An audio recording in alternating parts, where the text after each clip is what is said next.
Bismillahirrahmanirrahim. Assalamualaikum warahmatullahi wabarakatuh. Berjumpa kembali di channel Guru Cerdas. Pada kesempatan kali ini kita masih membahas bab 4 ya, yaitu materi lebih dekat kepada Allah dengan mengamalkan sholat sunnah. Tetapi submaterinya adalah sholat sunnah munfarid atau sholat sunnah sendirian ya. Bagi kamu yang belum subscribe, silahkan subscribe terlebih dahulu, pencet tombol like, kemudian share channel Guru Cerdas. Bagi yang ingin mengetahui materi yang sebelumnya, silahkan lihat di playlist. Oke, kita sekarang akan lanjut menuju ke pembelajaran.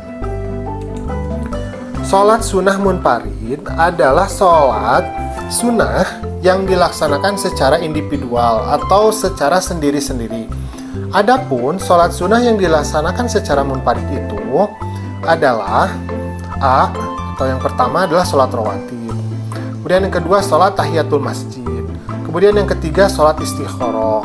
Kemudian yang keempat sholat. Sekarang kita akan membahas sholat rawatib terlebih dahulu ya. Rawatib berasal dari kata rotibah yang artinya tetap, menyertai atau terus-menerus. Dengan demikian, sholat sunnah rawatib adalah sholat yang dilaksanakan menyertai atau mengiringi sholat fardu, baik yang sebelum maupun sesudah. Kalau sebelum kita sebutnya qobliyah, kalau sesudah kita sebutnya ba'diyah. Ditinjau dari segi hukumnya, sholat rawatib ini terbagi menjadi dua macam, yaitu sholat rawatib mu'akkad dan sholat rawatib ghairu mu'akkad. Nah, sekarang kita akan bahas ya. Yang pertama, sholat rawatib mu'akkad atau mu'akkadah, yaitu adalah sholat rawatib yang sangat dianjurkan. Nah, ini memakai warna biru ya. Adapun yang merupakan sholat rawatib mu'akkad, yaitu 2 rakaat sebelum sholat zuhur, 2 rakaat sesudah sholat zuhur, 2 rakaat sesudah sholat maghrib, 2 rakaat sesudah sholat isya, 2 rakaat sebelum sholat subuh. Nah, sekarang adalah sholat rawatib ghairu mu'akkad atau sholat rawatib yang cukup dianjurkan untuk dikerjakannya. Nah, ini tandanya berwarna kuning. Adapun yang merupakan sholat sunnah rawatib ghairu mu'akkad yaitu 2 rakaat sesudah zuhur, yaitu selain 2 rakaat yang mu'akkadah tadi ya. Kemudian 4 rakaat sebelum asar, 2 rakaat sebelum maghrib, 2 rakaat sebelum isya. Nah, sekarang jika ditinjau dari segi pelaksanaannya, sholat rawatib ini terbagi menjadi 2, yaitu yang pertama adalah qobliyah, yaitu yang dikerjakan sebelum sholat fardu.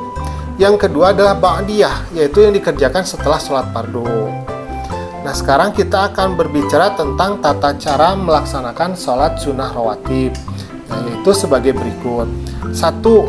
Niat menurut waktunya, apakah qobliyah, apakah ba'diyah. 2. Dikerjakan tidak didahului dengan azan dan iqamah. Ketiga, sholat sunnah rawatib ini dilaksanakan secara munfarid sendirian.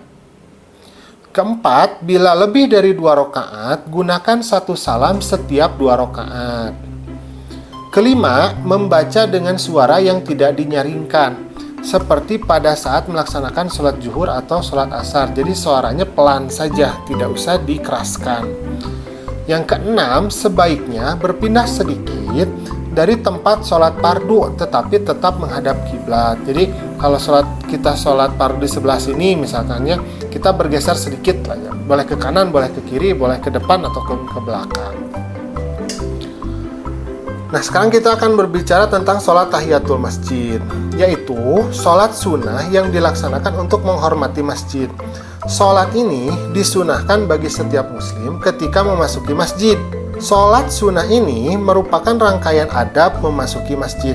Jika kita sudah masuk ke dalam masjid, hendaklah sebelum duduk kita mengerjakan sholat sunnah 2 rakaat. Jadi sebelum duduk ya, ketika masuk masjid masih berdiri, kemudian kita langsung melaksanakan sholat. Nah, itu namanya sholat tahiyatul masjid. Tata caranya sama seperti sholat pada biasanya dan tidak dinyaringkan, jadi pelan. Nah, sekarang sholat istikharah. Nah, sholat istikharah ini adalah sholat dengan maksud untuk memohon petunjuk kepada Allah dalam menentukan suatu pilihan terbaik di antara dua pilihan atau lebih. Jadi galau, ya.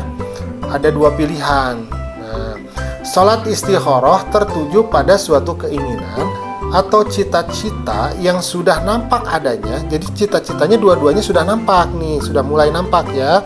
Tetapi masih ragu-ragu dalam menentukan pilihan. Jadi kita tinggal menentukan pilihan. Jadi belum terjadi ini, tapi sudah nampak, sudah ada dua-duanya.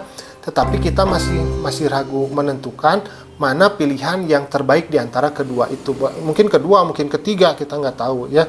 Tapi kita masih ragu untuk menentukan.